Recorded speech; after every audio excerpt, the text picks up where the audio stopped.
Salam dan bahagia. Aksi nyata mengembangkan kemampuan keterampilan membaca. PP77 keren.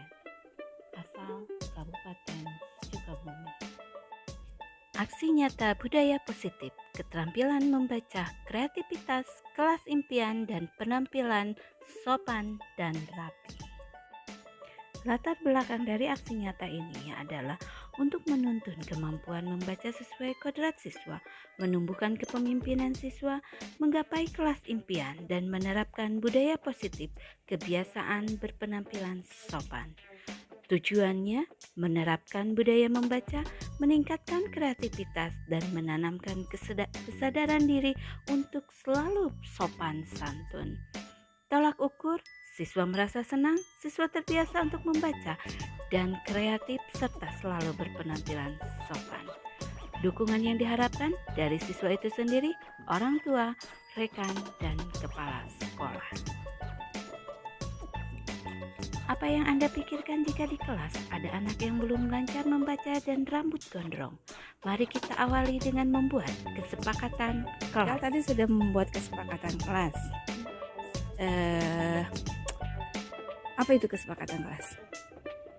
Kesadaran diri untuk berbuat baik. Kesadaran diri untuk berbuat baik. Terus kalau Ika menyimpang nanti akan dilakukan apa? Restitusi menyadarkan. Karena Raya melanggar kesepakatan kelas, tidak melaksanakan kesepakatan kelas. Kira-kira Raya mau dihukum atau mau disadarkan oleh Bu Guru? Mau disadarkan dan memperbaiki diri. Memperbaiki diri secara sendiri. Mau nggak dihukum? Nggak mau. Oke.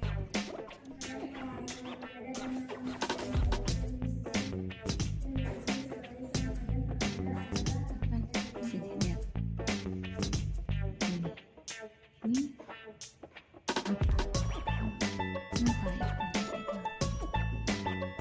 Kenapa coba? Alasannya kenapa?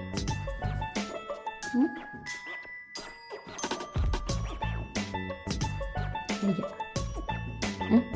Gajah.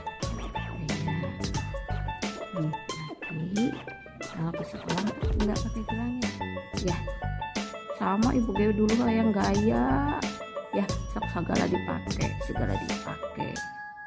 Ya nah ya. Tapi sesuai kesepakatan kelas di sekolah nggak boleh pakai ini ya, aksesoris ya. Oke, siap. Yuk, ya, Ikan yakin harus bisa baca. Ikan yakin Ikan bisa ya. Asal apa? Asal belajar. Sip.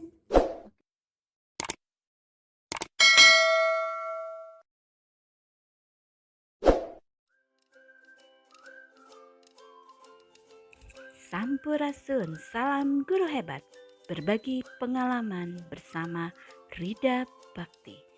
Inilah saya bersama rekan-rekan sejawat warga SDN Cihanjawar, Kabupaten Sukabumi. Kami terbiasa berbagi informasi terbaru, dimulai dengan ngobrol santai dan ruang formal. Semangat berbagi untuk modul 1.4 budaya positif berbarengan dengan kesibukan kami simulasi ANBK di hari kedua.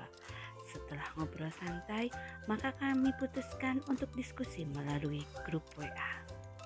Dalam berbagai kesibukan menghadapi simulasi ANBK hari kedua dan saya sendiri sedang rapat bendahara sekolah, komunikasi diskusi modul 1.4 tentang budaya positif berjalan dengan lancar. Kami saling berdiskusi dalam grup WA memanfaatkan keterbatasan waktu yang ada.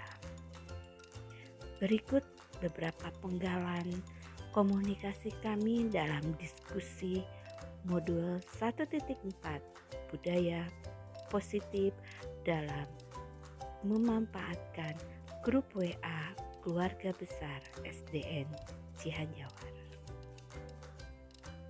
Apakah pemanfaatan grup WA ini efektif? Menurut saya sangat efektif dalam waktu yang terbatas ini. dan kami akan memfollow up-nya dalam bincang santai kemudian hari. Terima kasih. Saya Rida Bakti Nurwibawa, CGP Angkatan 3, Kabupaten Sukabumi. Di sela rapat ANBK, kami memutuskan untuk berdiskusi kembali. Bismillahirrahmanirrahim. Assalamualaikum warahmatullahi wabarakatuh. Waalaikumsalam warahmatullahi wabarakatuh. Ini biasanya berhubungan dengan kata disiplin. Ternyata menurut modul 1.4 itu disiplin itu artinya belajar. Jadi tidak ada hubungannya dengan hukuman dan penghargaan. Nah, dalam penerapan budaya positif ini, yang pertama yang harus kita lakukan adalah perubahan paradigma. Jadi untuk menerapkan budaya positif ini kita harus merubah dulu paradigma kita. Kalau kita kan biasanya berpikir, realisasi kebutuhan kita itu sama. Orang tuh bawa kebutuhan yang sama. Ternyata setiap orang itu mempunyai kebutuhan yang berbeda. Terus orang lain bisa mengontrol saya.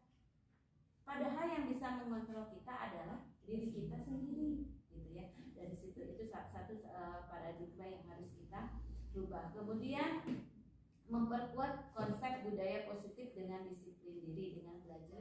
Kadang kita selalu berpikir guru itu bisa mengontrol murid, ya. Orang dewasa itu bisa memaksa kepada anak-anak. Ternyata itu harus diperbaiki pemikiran seperti itu, karena yang bisa adalah murid itu sendiri, dirinya sendiri. Dan orang dewasa itu bukan memaksa, tetapi membimbing. Kemudian setiap orang dalam melakukan perilaku itu tadi selalu mempunyai alasan dan pasti selalu motivasi. Oh, saya melakukan ini karena ingin ada nilai dari atasan saya. Oh, saya melakukan ini karena ingin dapat imbalan. Oh, saya melakukan ini karena saya ada kesadaran diri, ini tanggung jawab saya. Saya harus menghargai diri saya sendiri. Siapa lagi yang harus menghargai saya selain diri saya sendiri? Nah, itu pasti setiap orang mempunyai motivasi untuk bertingkah, termasuk anak, ya. Oh, saya mengganggu teman, ada motivasinya. Saya ingin diperhatikan guru. Nah, itu berhubungan dengan kebutuhan dasar anak.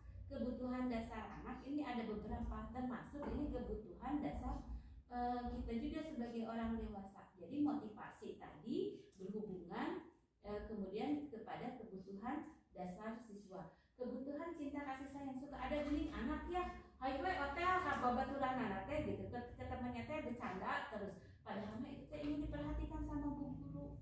Terus tidak boleh jalan-jalan. Dia selalu jalan-jalan. Dia meminta kebebasan. Hari ini harus pakai sepatu hitam, dia pakai sepatu warna merah. Karena dalam dirinya dia punya kebutuhan untuk terbebas, mempunyai pilihan sendiri, gitu ya. Jadi di situ ada kebutuhan dasar. Nah, kebutuhan dasar. Kemudian, kebutuhan ini dan motivasi dalam melakukan sesuatu ini ada hubungannya dengan bagaimana anak itu untuk meraih dunia berkualitas, ya, masuk ke dalam pelaksanaan dari budaya positifnya itu diawali dengan membuat kesepakatan kelas. Jadi bukan peraturan kelas, tapi kesepakatan kelas. Kalau kesepakatan kelas, biarkan anak menuliskan apa yang dia inginkan saat belajar.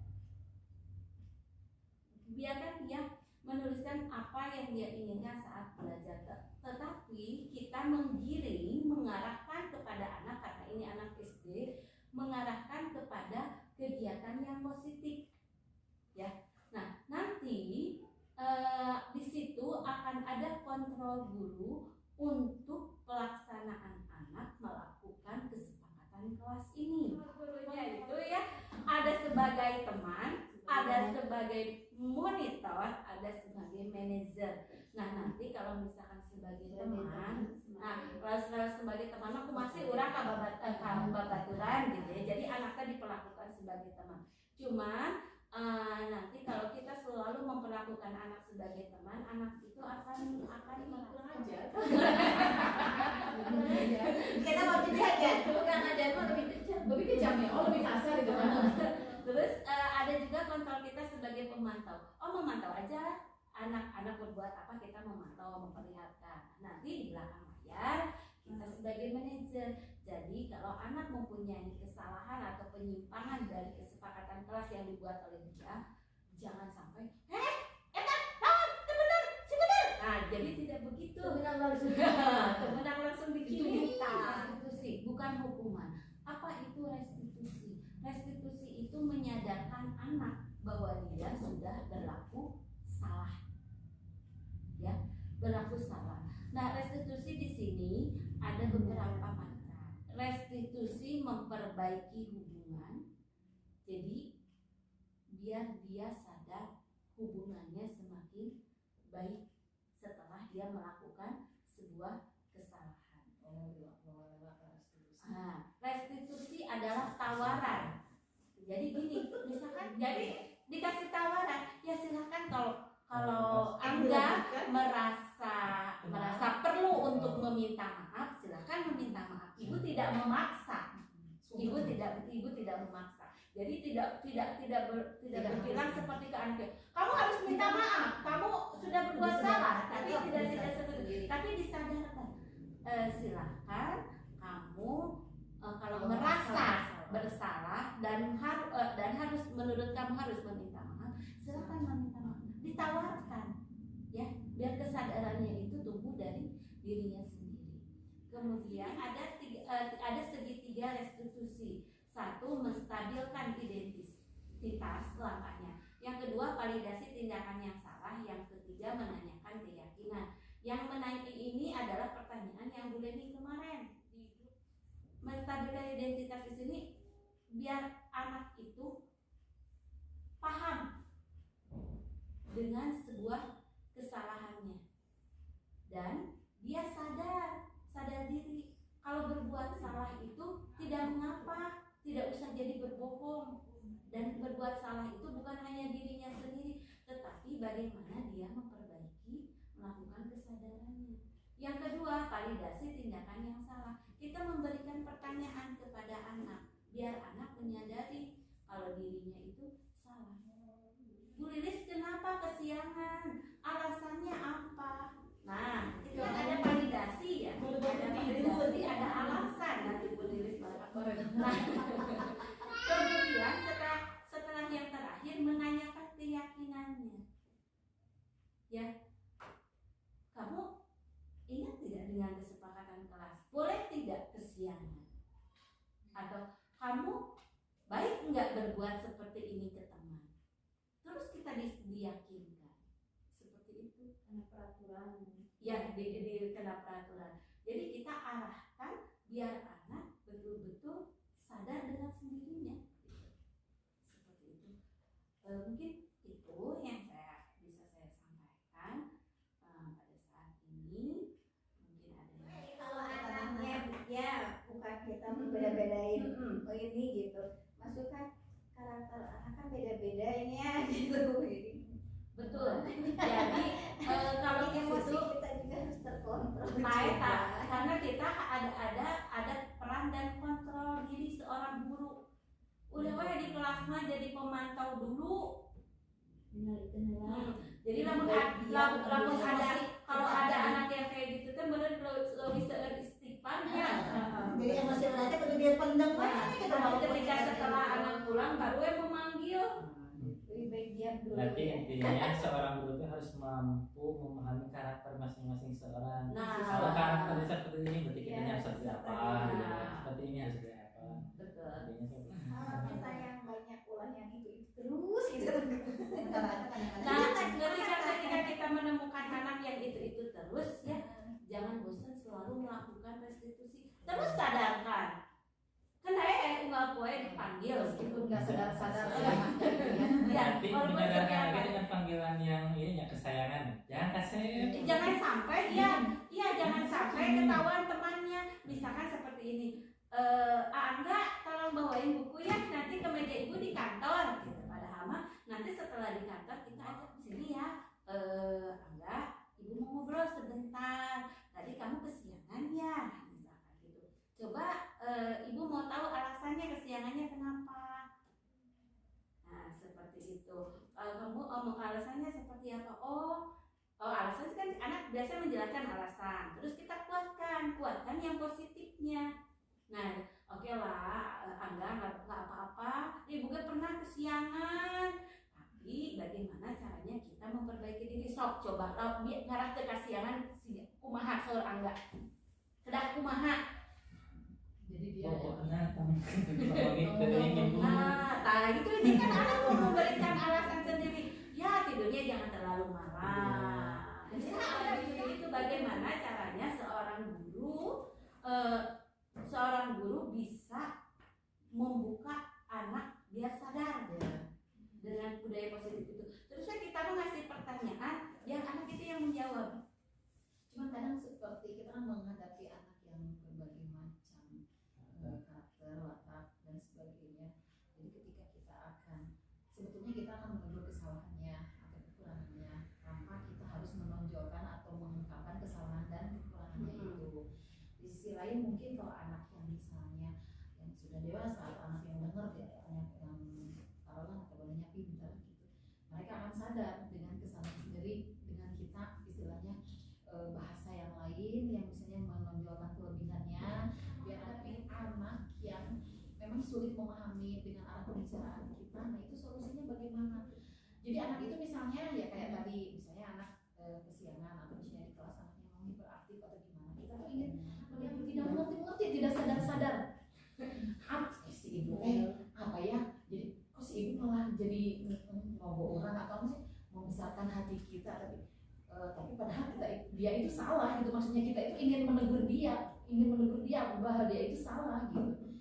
Nah bahasa yang kita itu tuh malah dia malah tidak mengerti, dikiranya orang ngalung dia atau misalnya tadi ya karena memang dia merasa kita itu adalah temannya. Nah itu solusinya gimana?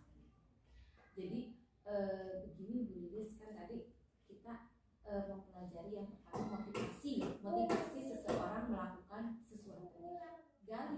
Gali sebetulnya motivasi anak berbuat ini teh kira-kira apa sih gitu. Nah ke situ kemudian sebetulnya anak ini kebutuhannya apa.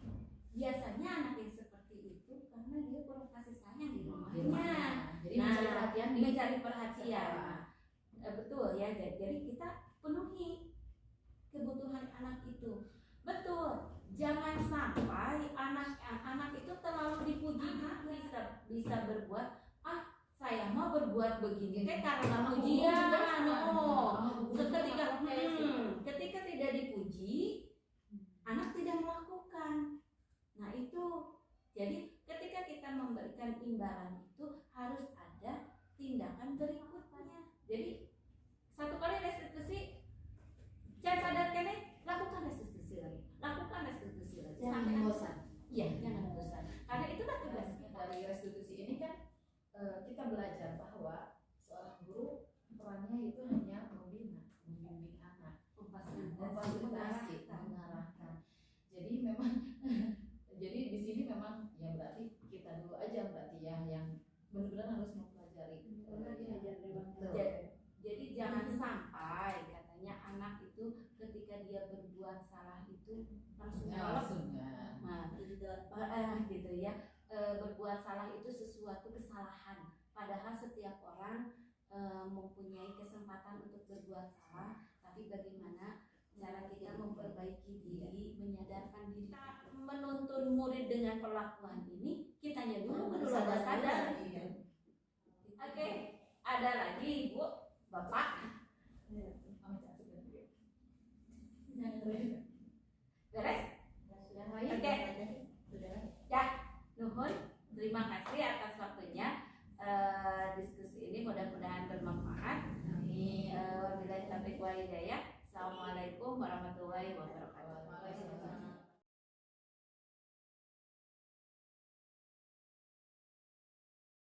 Terima kasih dan sampai jumpa. Salam dan bahagia.